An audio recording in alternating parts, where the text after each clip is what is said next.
I am going to talk today about the name of EIVSOM so that we understand what it actually means. So EIVSOM stands for Emotional Intelligence and Value Systems Observation and Monitoring. In other videos, I'll talk about the history of how it originated, but today it's just to understand those three concepts. So emotional intelligence is the ability of a person to be able to manage their own emotions, but also to be able to manage and understand the emotions of others. And that's very important for the psychosocial part of EIVSOM psychosocial.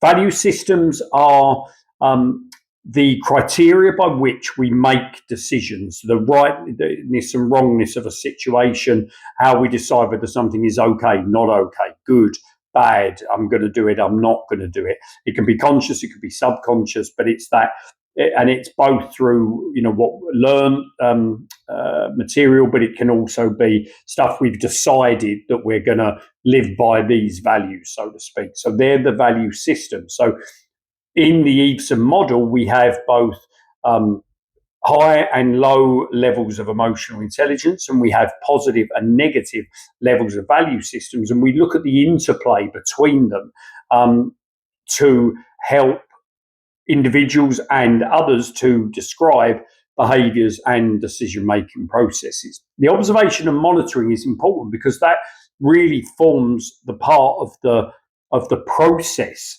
of using EIVSOM to live our best lives. So it's the fact that we're reflective we observe our emotional intelligence, that the fact that it can go up and down very quickly many times during the day, or even during one conversation, but also we will have a certain level of emotional intelligence. And we used the word intelligence, because it kind of indicates that we could learn. It can be a learned thing that can get better and can get worse over time.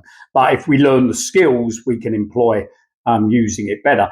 And then with value systems, observing and monitoring why we're deciding it's okay to behave this way, and thinking about what's making us think it's okay. What are our value systems? And that takes quite a lot of work for people to kind of unpack how they feel about things and why they're doing what they're doing. And that's when EIVSOM as the whole becomes impactful in being able to support people to make change, certainly if they're not happy with their behaviours and decision-making processes.